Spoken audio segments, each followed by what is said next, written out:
Christmas quiz. Just look at the crackers I've pulled. Your starter for 10, Sara Pascoe.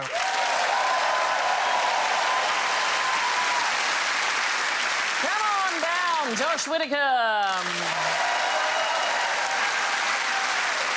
He's good, but he's not quite right. Johnny Vegas. And my pointless friend, Alan Davis.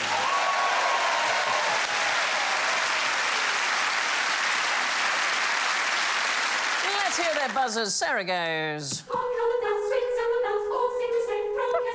Aw, Josh goes. Johnny goes.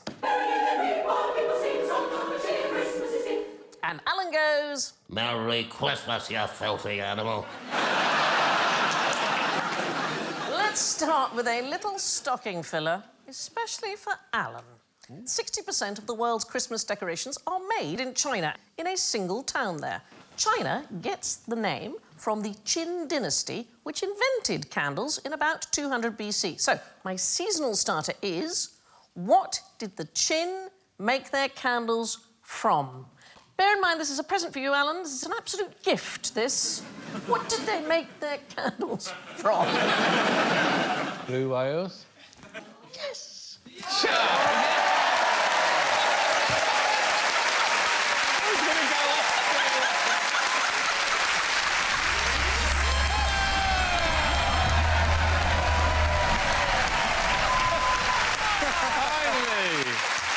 Not necessarily blue whales. Whales generally. Oh, well, that's true. But you get not only a blue whale bonus, you get this festive cheer. Like the alarm. Tailed off into something quite menacing. It's Quizmas, so we're going quizzing. Has anybody had a bad quizzing experience? I've had a few. Oh, have you? Like what? Well, about 4 years ago, my mum got really jealous of her twin sister, who was doing very, very well at Trivial Pursuit. And she said, can I ask the next question? And what she asked was, why have you done nothing with your life?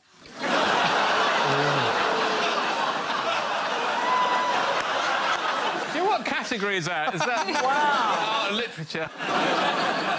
Wow, that's terrible. Yeah, it ruined the quiz. I would imagine it had a fair impact on the family as well. Oh, yeah. Anybody else been in quizzes that have not gone well for? I did a pub quiz and the other team were late and they come all the way from Croydon or somewhere and this bloke said, oh, I feel like Marco Polo coming all the way up here. And I said, and I thought this was really funny, who's he? That's good, you see. Yeah. Did a pub quiz thing and they looked at me absolutely blank, thinking, we're going to stuff these. He's got nothing. No, it was a joke, you see. I feel like Marco Polo. Oh, who's that? and they did stuff us, actually. I didn't answer a single question. I had no idea what they were talking about. And then when they did sport, I think they did lacrosse. Oh. That isn't a sport, is it? It's not a sport. It's not a sport. It's got a net in it. Football has a net in it? Yeah, but they don't run around with it. It is a legitimate sport. It is. It's just I don't know anything about it. Maybe it wasn't even lacrosse. I'd switched off by then. It's an ancient sport, actually. It's a Native American sport. That's probably what the question was. Oh. Had me there. Could have done with you there, yeah. You might have laughed at the Marco Polo gag as well. Josh, any bad quizzing experiences? I found out a family thing at a pub quiz. That's not your mother? Tie-break's a tie-break, though, isn't it? So I've always been told that there's this guy I'm a descendant of called Sabin Baring Gould who wrote the lyrics to Abide With Me. That's the claim to fame in the family? The claim to fame in the family. OK. And it came up in a pub quiz, and I was like, here we bloody go. Watch out here, Sabin Baring Gould. And it wasn't him. And the whole thing had been some lie passed down in the family. No. And people were like, that's not even a name. Who? That's a firm of chartered surveyors. I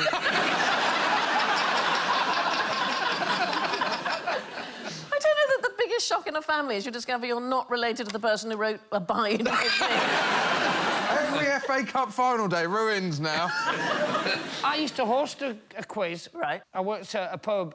There was no internet, so I had to go to the library every week and fundamentally work out children's atlases to set the questions. And I asked a question one week, and it was, where on the body would you find the clavicle, which is the shoulder. But I wrote it down in haste and said the knee. pub teams was a team of ambulance drivers who virtually had me up against a wall, shaking me, telling me I was an idiot. But then 3 months later, it was a Christmas quiz, so you got outside teams coming to the pub. And it was brilliant, because in the quiz you go, according to the Vegas Medical Dictionary, where on the body would you find the clavicle? And it was just beautiful watching the locals go, it's the knee! Josh, this is going to make you feel good. The elves tell me that Baring Gould, your relative, did write Onward Christian Soldiers. Oh, Onward Christian Soldiers. Yeah. Oh, It's a better song. Yeah. It's a bigger hit, isn't it? Do you feel better now? I genuinely feel on cloud 9. I did a quiz once on Radio 2, and it was Ed Stupot, and he said, can you name 3 people from the world of entertainment who came originally from Denmark? And I went, yeah, got this. So Victor Borge I came up with, Hans Christian Andersen, and then I couldn't think of a third one. It was me.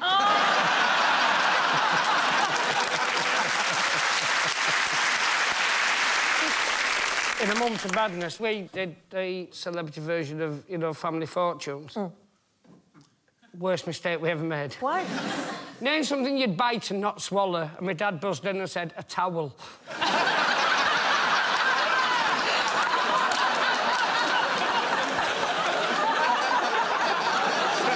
I'm never going to look at a towel in the same way again. No, well, you know when you instantly look at your dad and just mouth quietly, who hurt you?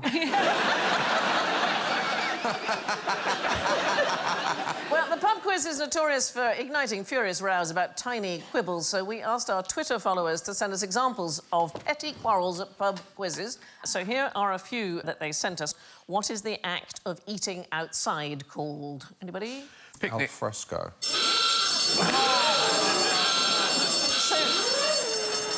Both the same thing. Lots of teams answered al fresco. The quizmaster said a picnic, and there was uproar for at least 10 minutes. This is from Scott Doherty, who sent us this in.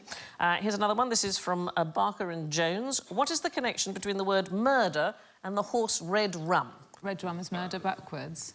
Absolutely. The answer that quizmaster had is murder is red rum backwards. Their answer that they gave is that the two are anagrams of each other, which is also correct, but Yes. quizmaster refused to accept the... I know. That is annoying. Yeah, OK. Let's try this one. Who can spell Fahrenheit? No, go. Not me. No. I'll try. Go on, then. Fahrenheit.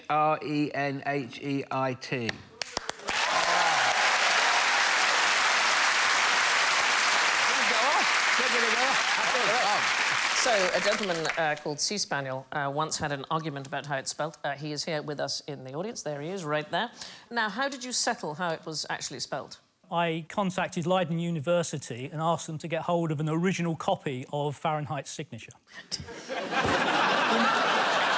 you think it's possible, darling, you were taking it a little bit too seriously? I believe so, and I've calmed down now and I'm on medication. Did they write back and tell you? Yes, they did. How did you contact them? Well, it was using email, but it was pre-Google. So how did you spell it in email? You know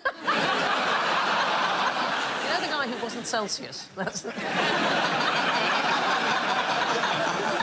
Why do you call yourself Sea Spaniel, darling? It's an anagram of my name. Is it an anagram or just your name backwards?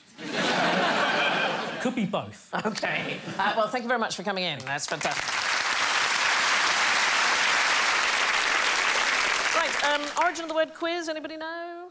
Oh, we've had this one. You have had this one before. Someone said, I'll make up a word and everyone will be saying it. Yeah, that's the bit that we definitely proved wasn't true. That bit was...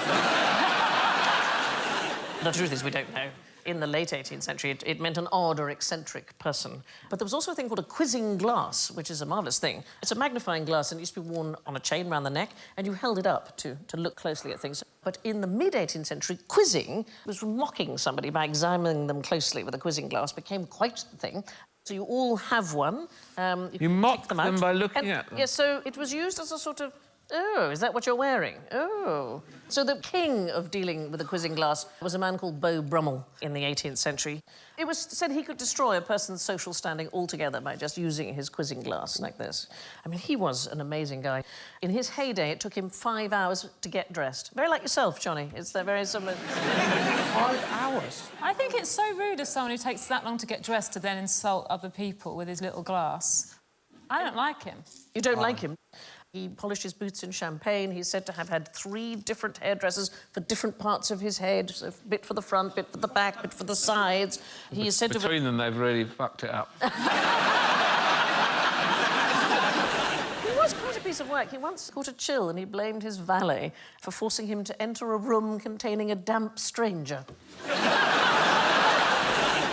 Now, 'tis the season to be jolly, and tonight we have some jolly, silly questions. In fact, we have trawled the QI archives for the silliest questions we've been asked over the years. This one is from 2006, and it's from a Mr. Alan Davis.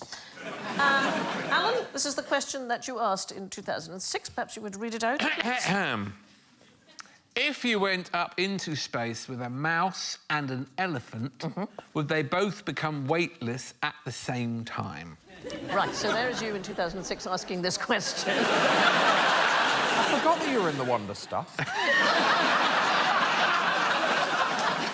So what do you reckon? You've had 12 years to think about it. If you went into space with a mouse and an elephant, would they both become weightless at the same time? I would say that, yes, they would, because gravity disappears from both of them at the same moment, right?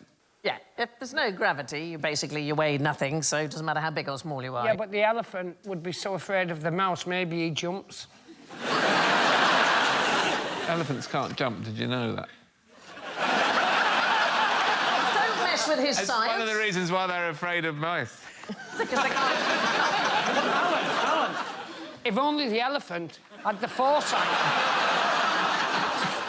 to stitch a tiny hat for the mouse Right. and learn to fly. Ah, well, we will come on to flying elephants in just one moment. I'm so glad, because I know nothing, but I watch a lot of Disney films. Well, then, this is the show for you. Here's another science question. If you are in a place with no gravity and somebody hurls a weightless mouse at you and an equally weightless elephant, would they both feel the same when they hit you? No. OK, why not? Because... They're both weightless. I reckon if you had 2 items that are weightless and one is smaller than me... Yeah. ...then that would deflect off me more in the same way that I would deflect off an elephant because I'm smaller than an elephant. Does that make sense? No, not really. It's going to be controlled by their mass. It is about mass, it's about momentum. Yeah. If you've got a big ship on the water and you push it... Yeah. ...and you've got a little paper boat and you push it, and there are 2 people in dinghies... Yeah. The person in the dinghy's got the paper boat coming towards them... Yeah. ...is indifferent. Yeah. The person in the dinghy with the big ship coming towards them... Is quite bothered. ...be rightly afraid. Yeah. Yeah. And I think the same principle applies in space with elephants.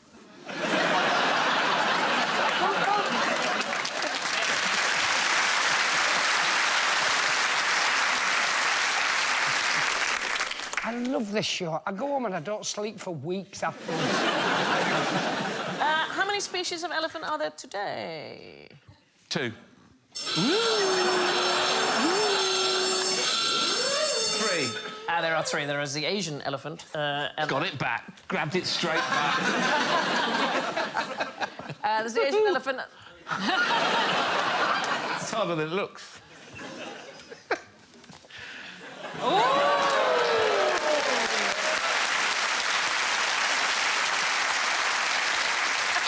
It's Nice got job. the bloody answer on it. answer. Oh, yeah. Come here, sweetie.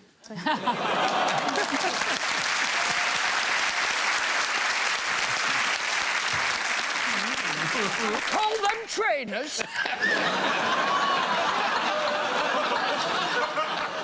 There's one Asian kind and there are 2 African. There's the African forest and the African savannah. And there's the space elephants. Yeah, the space elephant. Well, we're going to come on to the one with the little hat. What was called? Dumbo. Dumbo, OK. What would happen to Dumbo's ears when he came into land? Oh, pop. Ah, no. So, Go for it. Can't believe Phil, it. straight in there. Too easy. We're too easy, Josh. We've got to keep moving. They're catching us every time. So no. Do we know why human ears pop? Oh, it's air pressure in the sinuses and the various head cavities. No, it's Rice Krispies when you're younger. Stop putting them up your nose, you fool! You have air in your ear canal, so when the outside pressure changes, there's an imbalance. And we equalise this thanks to the eustachian tube, so it's able to release air down into the throat, and that is that sort of feeling when it equalises that you hear a pop. Elephants, all the different chambers in an elephant's skull are connected with these broad, open channels, and that means there should never be any difference in pressure. So I think Dumbo would certainly not have to hold his trunk and blow. But does that mean if they go underwater, they just fill up with water? A silly question for next Christmas. Yeah, someone just write that down. Yeah. Did he just say that? Did he just say that? Write that down. We'll bring that up in 14 years. Yeah. OK, here's a good Dumbo question. How big would Dumbo's ears have to be to enable him to fly? Oh, good question. Very good I'd say 30 question. metres either side. OK, so we have actually done the maths. I would say they'd have to be longer at the back. Why? If you look at an aeroplane, Yes. the wings are in the middle and Yeah. these are at the front. Yeah. So they'd need to... So it's not how wide they have to No. be, it's the depth. Yeah. I don't know why you didn't go into something technical for a living. Come round and I will show you my big book of rejection letters. Honest to God, the one off NASA is just... Yeah, you're not allowed to come up and you're not allowed to bring your elephant either. So the width? Yeah, the so... I think OK. So here's the thing, if they were rigid, they would have to be a 20-foot ear span, is what we've worked out. But Yeah. if they were floppy like a hang glider, this is Dumbo, they would have to measure, and we've done this to scale, OK, they would have to measure 60 foot from tip to tip in order for this to work. Sandy, Yeah. I don't want you to embarrass yourself, but it won't work. There's no tiny mouse sat on it. Imagine I'm the tiny mouse, I think is the way to do it. And so if you take that, darling, so that's how big, if Dumbo were real, the ears would have to be that big. I'll be honest, if they were that big, the mother would reject him. Yeah.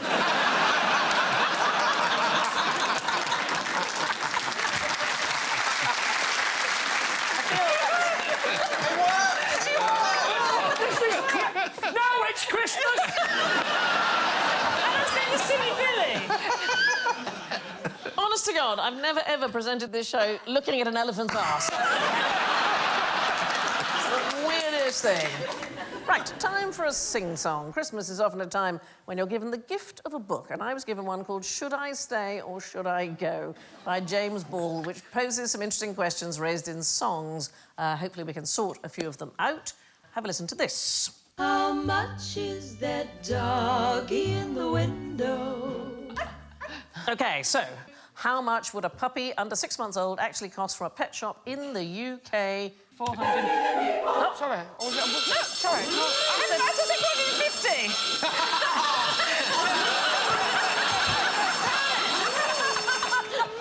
450. You can't get them from pet shops. That is the correct answer. You cannot get them from pet shops since 2019. Speaking to a dog rescuer.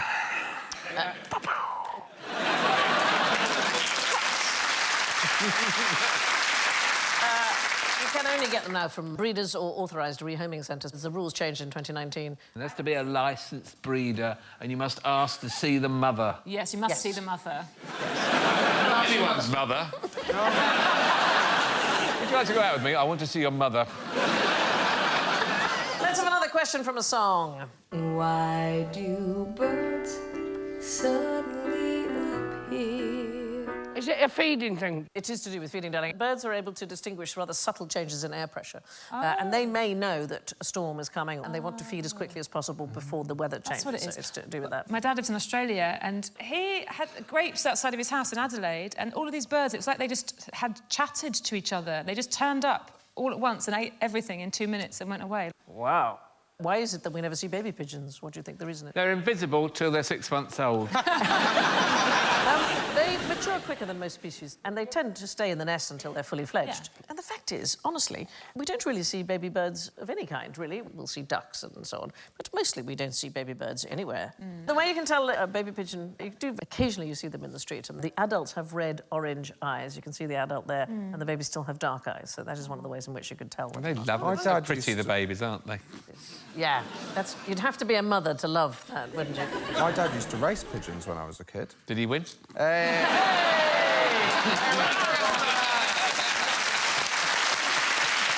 in the presence of professional comedians. Alan gave me 20 quid to do that setup. Let's have another song question. How many roads must a man walk down?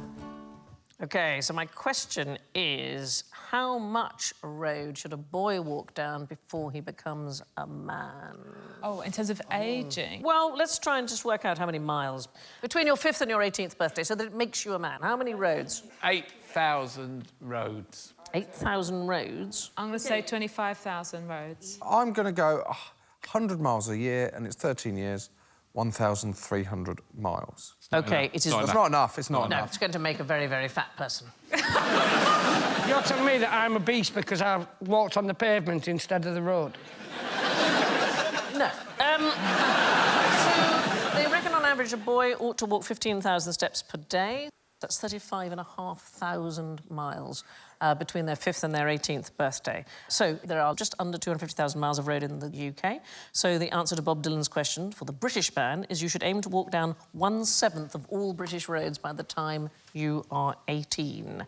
That was a really long afternoon in the office. Yeah. So my question, as a woman, is how many roads must a man walk down before he admits he's lost?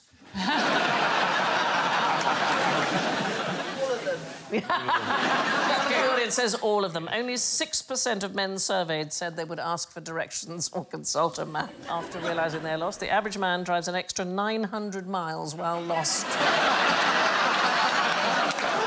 During their lifetime. So if you think Land's End to John O'Groats is 874 miles, then that's how much extra time men will drive. Now it's a new thing where men think they know better than the sat-nav. Oh. Well... Always. Oh, no. Oh, don't listen to that shit. Don't listen to that. Now, here's another extremely silly question submitted in 2011 by, Mr. Alan Davis. So, there you go, darling. If you could just read the question out. Thank you so much. What is the aquatic equivalent of a sheepdog?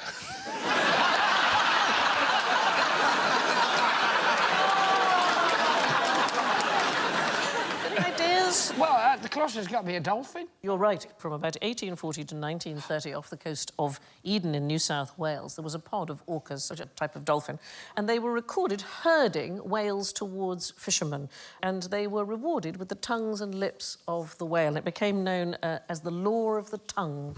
The indigenous people, the Yuin people, are thought to have cooperated with orcas for, we don't know, perhaps thousands of years. But it came to an end with the death of the lead orca, who was known as Old Tom, 1938.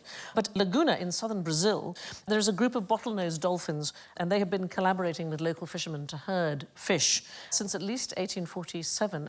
So they drive shoals of mullet towards the fishermen in shallow water, and then they indicate the sort of specialised head and tail movements where the humans should throw the nets, and then they share the catch. And there's about 200 fishermen who are entirely dependent on the dolphins, and they never fish without them.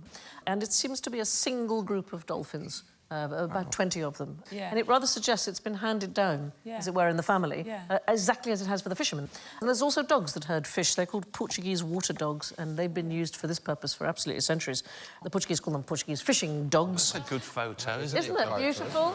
Look at that. The dog looks so happy. What's the shutter speed there, Sandy? It's unbelievably fast. You run at me and I'll get you when you're running. When I go to get my hair cut, I take a photo of him in, actually. Yeah. Actually, that would suit you, darling. That's very nice. Yeah. Then you could get a little brown beard like he's got as well. It turns out that there actually are aquatic sheepdogs after all, sort of, anyway. Not as silly as you thought. Now, here is another. It's Christmas, time for Her Majesty's speech, but what did people sing before there was a national anthem? Onward Christian Soldiers.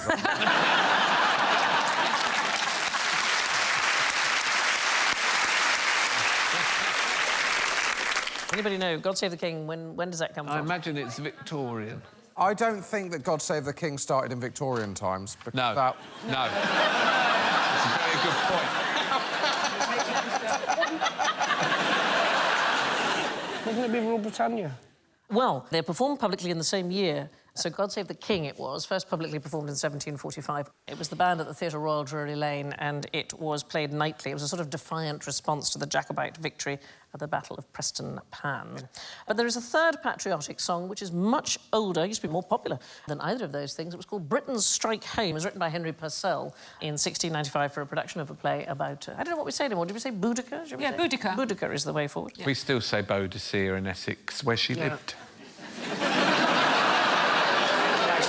You've got it right.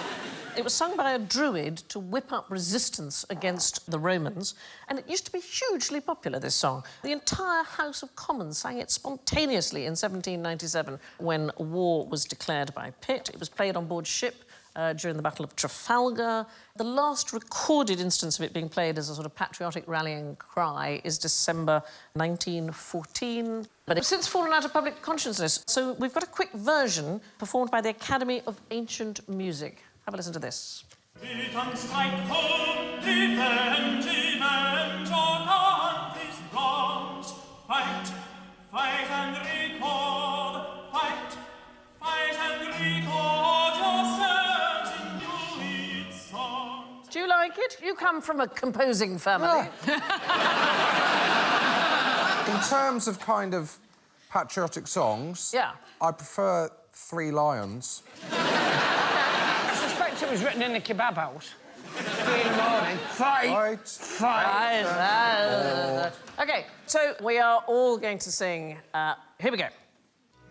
Strike home, revenge, revenge your country's wrongs. Fight and record, fight, fight and record yourselves in Druid songs. That was really shit.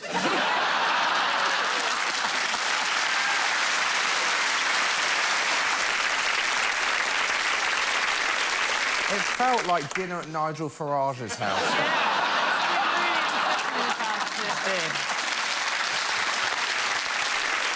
There you have it, the original national anthem, a song about druids fighting Romans. Now for a Q question. Has anybody here ever had the quabbles? And don't spare me the details. Indigestion, diarrhoea. I've had, like, collywobbles. Collywobbles, yes, that is to do with your digestive area, isn't it? No. No? That's when you're just, like, a bit unsettled. OK. Yeah. Like, oh, I went out in the garden, I think an owl's watching me, I've got the collywobbles.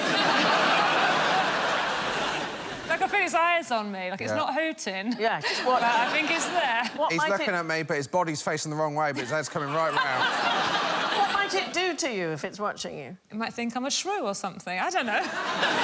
What's going through its head? OK, so it's not quabbles. Is it an emotional thing? It is physical? It's a very old word. It's actually a word from possibly in the Wiltshire dialect. It's the wrinkles that form on your fingers when you are on your toes. I hate them.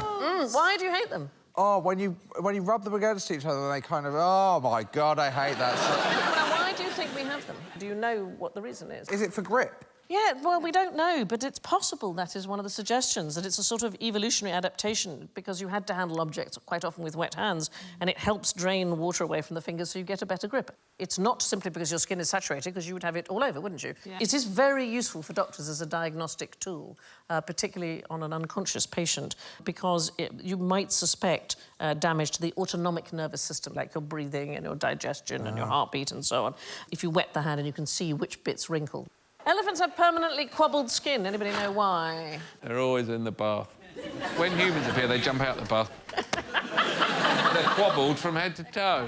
Is it a surface area? It is to do with staying cool. Yeah. So they have these tiny interconnected crevices, and the cracks in the skin, it retains 5 to 10 times as much water as it would if it was smooth. It is beautiful, isn't it? Yeah. Elephant skin is the most glorious feeling to it. It's just soft and exquisite. They're wonderful. Where did you meet an elephant? His part-time job as a mouse. Yeah.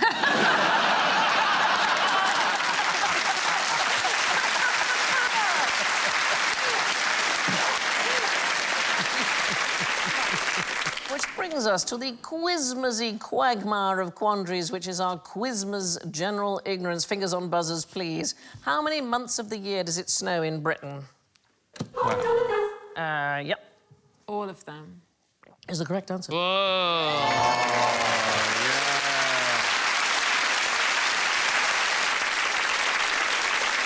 All rain in the UK begins as snow, is the actual answer. Albeit unbelievably Good high up. noise, Yeah. good interested noise. Yeah. Oh, going to tell that one to people at home in the morning. Very high up in the atmosphere. Unless it's a very cold day, the snow melts as soon as it hits the warm air, and it falls to the ground as rain. Do you know what, Sandy? I love a party with a happy atmosphere. Yeah. Why can't you have a party on the moon? I don't know. Why can't you have a party on the moon? No atmosphere.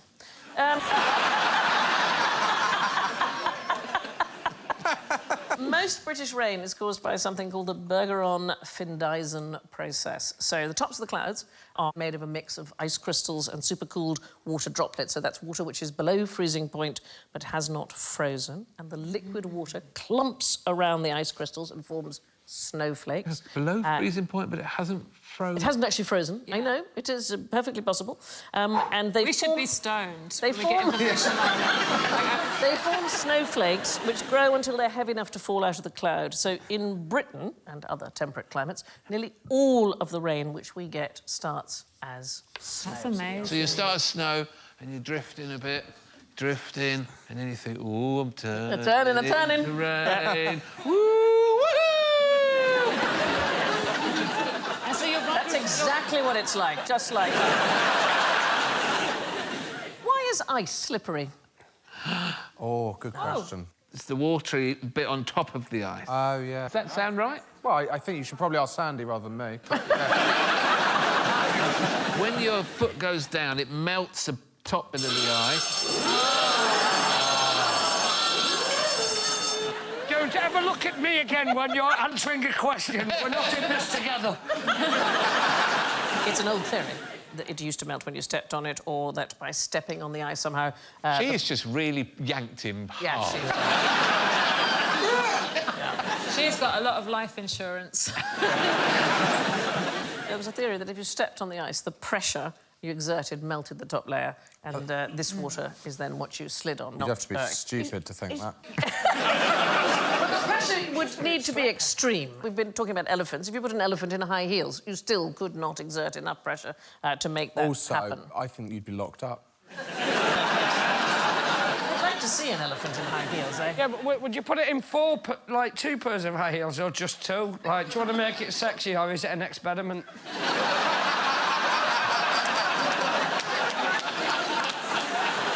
There's a team from the University of Amsterdam who may have solved the problem, and I think it's a matter of loose molecules. So ice has a very regular crystal structure. So I am going to just...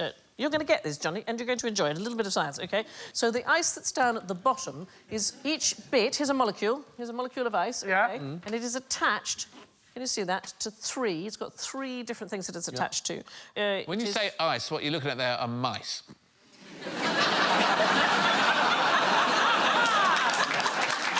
The stuff that's down below the surface has got three things that it is attached to. The stuff that is up here... Mickey. ...is Mickey up here, on the surface, is only attached to two. Yep. And what that means is they kind of move around. They don't really stick together. They detach themselves and reattach themselves in various ways. And so it is literally like marbles on a dance floor. And it would be slippery even if you weren't on it. Madam, you claimed it would all become clear. OK, now you explain it, Johnny. When you put your foot on it, it melts a bit. That's exactly...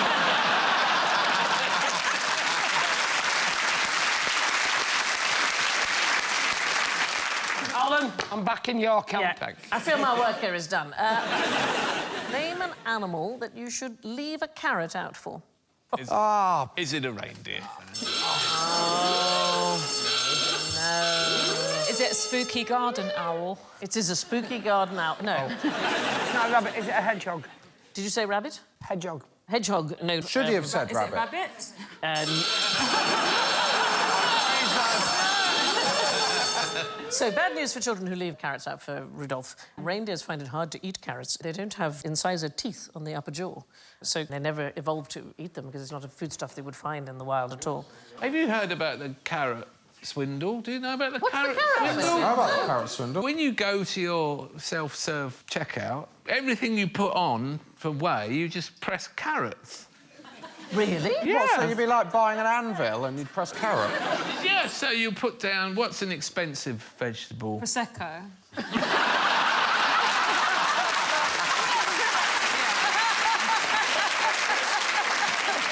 So are you putting everything through as carrots? I'm not doing it, Josh. I'm a very honest customer. Where did you learn this? From a reindeer. No, it's because what they found, Yeah. the supermarkets, the reason they started to become suspicious was because they were selling millions of tons of carrot and that thousands and thousands of bottles of Prosecco were being stolen. Wow. So they started to watch people, and sure enough, people just putting all their washing on the thing, pressing carrots and putting it in. All their washing? And it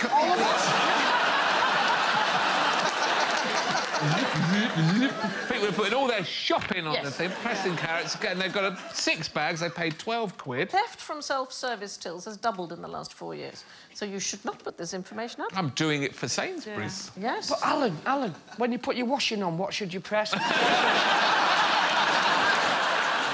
Why should we not give carrots to rabbits? What's the reason for that? Oh. It's just not good for them. Yeah. Greens are the best thing. You're absolutely right. Wild rabbits don't eat root vegetables in any way, or fruit at all. Too much sugar, not good for you, causes tooth decay. Best diet for pet rabbits is hay, supplemented with some dark vegetables, but certainly not carrots. Let me show you the world's biggest rabbit. This is Darius, owned by Annette Edward. There it is. Yeah. He is not happy about being picked up there, is he? Bill Bailey's got 2 of those, and he told me that his was the biggest rabbit in the world. Well, apparently this one measures 4 foot 4 inches from nose to tail. Costs her over £2,000 a year in food bills. We're going to have a rabbit off with Bill and that one. That is brilliant. It's fantastic, isn't it? I mean, that's nearly as tall as me. Mind you, a lot of things. I know, but you just want that to be in a garden when a cat comes over trying to bully it. The unrealistic thing about the Father Christmas story is that reindeer don't actually eat carrots. Now, I think it's time for a cup of cheer. Who would like a glass of wine? Oh, yes, Yeah, please. Well, if you insist. What a way to fall off the wagon this is going to be. It really does feel like Christmas at my house because the glasses are plastic. Very expensive. Very expensive glasses, then. Madam, call that crystal. Oh, that was a good day at Poundland, wasn't it, when you got there? So, I know you like to know a little bit about wine, don't you, Josh? Love. Yeah, OK. wine. So, how far in advance should you open the wine for your Christmas dinner to make sure it is properly aerated? October. I would say 15 minutes. It's intolerable to open a bottle of wine and wait for more than 15 seconds. I can't wait for the Ferrero Rocher round. Are we allowed to drink this? Just telling, if your mother says it's OK. Onwards, Christian soldiers, everybody. Red wine. The best way, if you are going to aerate red What my wine... sofa smells like. is not to decant it at all, or indeed aerate What, drink it straight from the bottle?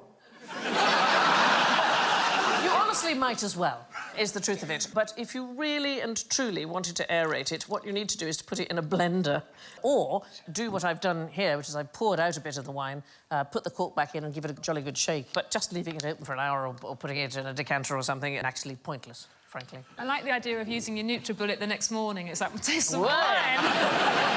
Lovely. But lots of people believe that aerating good wine makes it worse. There was a guy called Émile Peynoux. He's often thought of as the sort of forefather of enology, so the guy who knows about the study of wine, and said it should be avoided at all costs, so don't bother with it at all. Don't even pull over.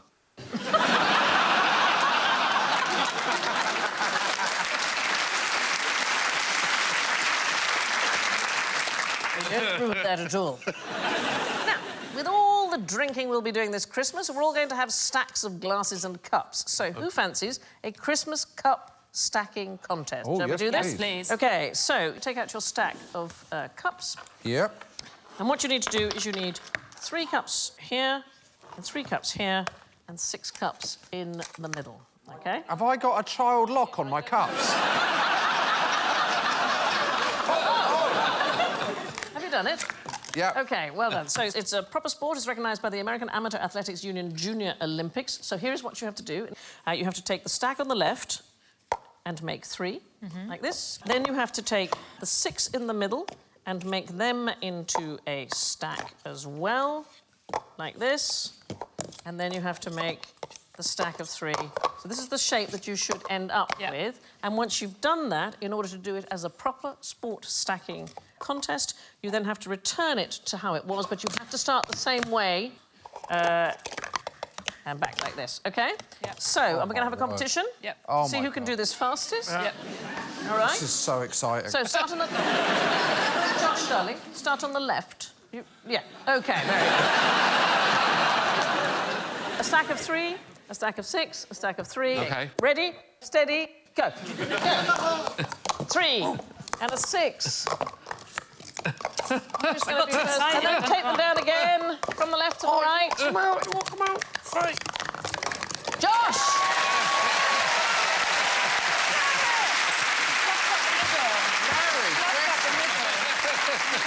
OK, I think we should challenge you to see if there's somebody in the audience. I'm going to pick... Anybody want to have a go? Anybody want to go? OK, the guy just put his hand up here. Come and have a go, my darling. Let's challenge you against Josh.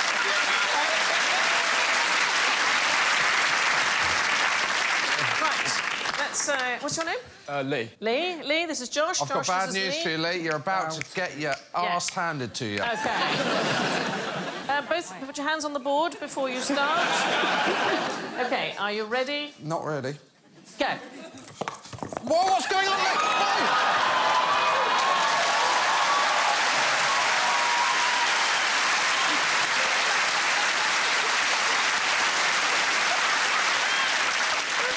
You were not quite out the gate there. I'm not going to lie to you. I dropped my first cup.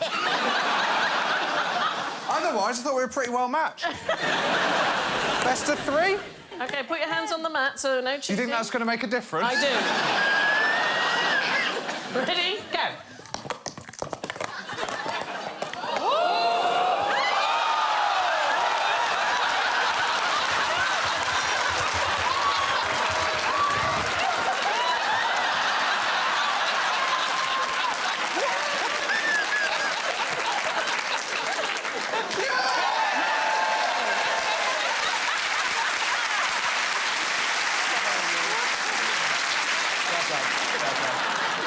You should be ashamed, Josh. I've ruined Christmas. You should be ashamed of yourself, cheating at Christmas. Onward, Christmas! Right, boys, hands on the mat. I'm going to give you best of 3. Are you ready? Go.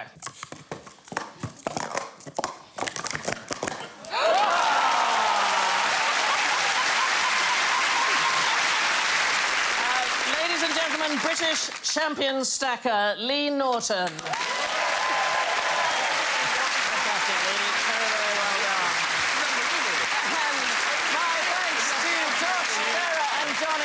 Second, and a happy Christmas to Alan, who comes first but once a year. Now, what we're going to do...